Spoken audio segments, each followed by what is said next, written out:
there seems to be no system as taken for granted and misunderstood as the monetary system.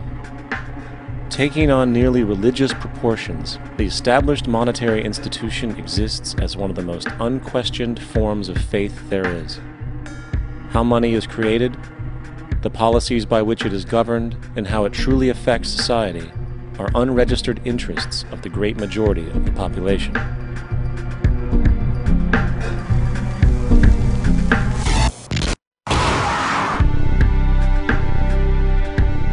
In a world where 1% of the population owns 40% of the planet's wealth, in a world where 34,000 children die every single day from poverty and preventable diseases, and where 50% of the world's population lives on less than $2 a day, one thing is clear: something is very wrong.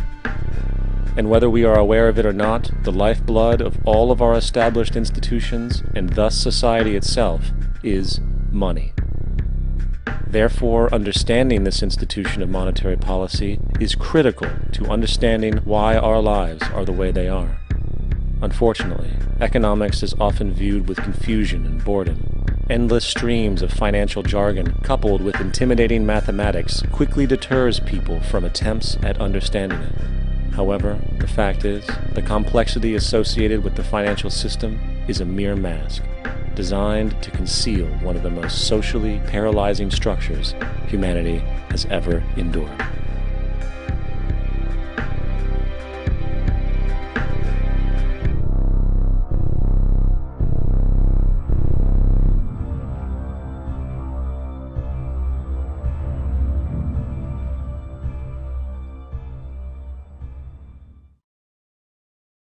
A number of years ago, the Central Bank of the United States, the Federal Reserve, produced a document entitled Modern Money Mechanics.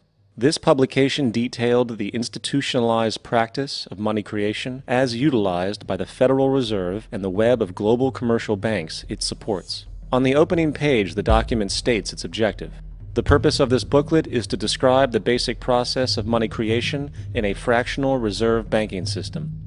It then proceeds to describe this fractional reserve process through various banking terminology, a translation of which goes something like this. The United States government decides it needs some money, so it calls up the Federal Reserve and requests, say, $10 billion. The Fed replies, saying, sure, we'll buy $10 billion in government bonds from you. So the government takes some pieces of paper, paints some official-looking designs on them, and calls them treasury bonds. Then it puts a value on these bonds to the sum of $10 billion and sends them over to the Fed.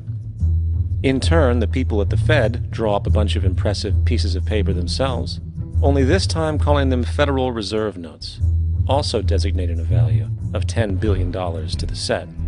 The Fed then takes these notes and trades them for the bonds. Once this exchange is complete, the government then takes the $10 billion in Federal Reserve notes and deposits it into a bank account. And upon this deposit, the paper notes officially become legal tender money, adding $10 billion to the U.S. money supply. And there it is. $10 billion in new money has been created.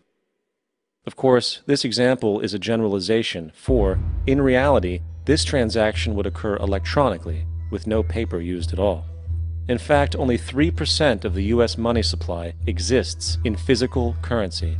The other 97% essentially exists in computers alone. Now, government bonds are, by design, instruments of debt, and when the Fed purchases these bonds, with money it essentially created out of thin air, the government is actually promising to pay back that money to the Fed. In other words, the money was created out of debt.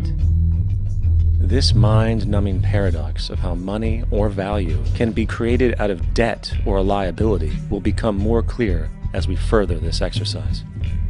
So, the exchange has been made and now $10 billion sits in a commercial bank account. Here's where it gets really interesting.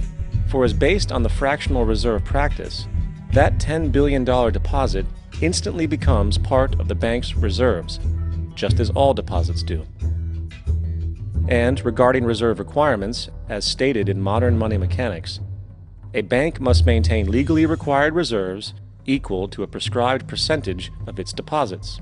It then quantifies this by stating, under current regulations, the reserve requirement against most transaction accounts is 10%.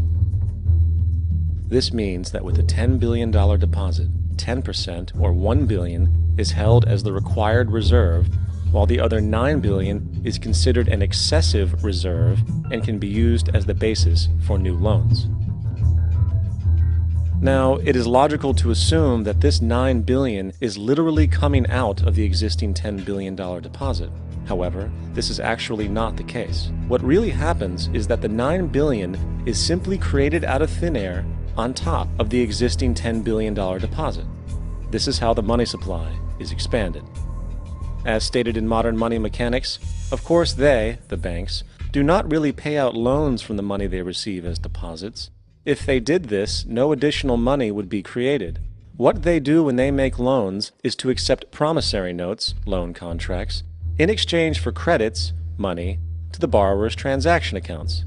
In other words, the $9 billion can be created out of nothing simply because there is a demand for such a loan and that there is a $10 billion deposit to satisfy the reserve requirements.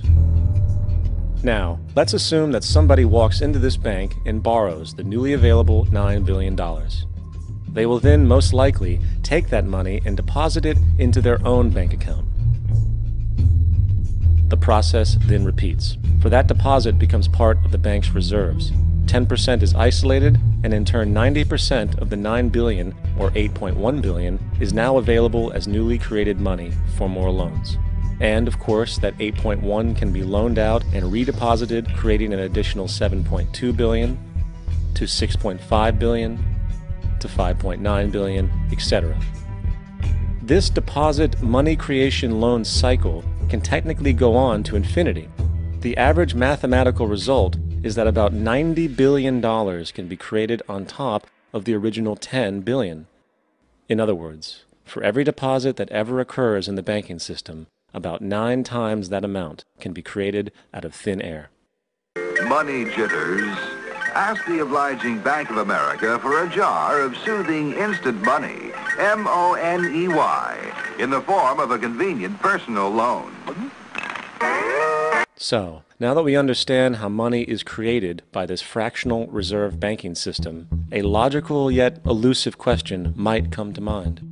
What is actually giving this newly created money value? The answer? The money that already exists. The new money essentially steals value from the existing money supply. For the total pool of money is being increased irrespective to demand for goods and services. And as supply and demand finds equilibrium, prices rise, diminishing the purchasing power of each individual dollar. This is generally referred to as inflation, and inflation is essentially a hidden tax on the public. What is the advice that you generally get? And that is inflate the currency. They don't say debase the currency. They don't say devalue the currency. They don't say cheat the people who are saved. They say lower the interest rates. The real deception is when we distort the value of money. When we create money out of thin air, we have no savings, yet there's so-called capital.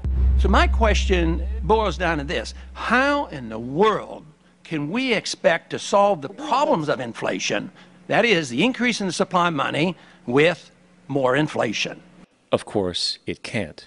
The fractional reserve system of monetary expansion is inherently inflationary. For the act of expanding the money supply, without there being a proportional expansion of goods and services in the economy, will always debase a currency. In fact, a quick glance at the historical values of the US dollar versus the money supply reflects this point definitively, for the inverse relationship is obvious.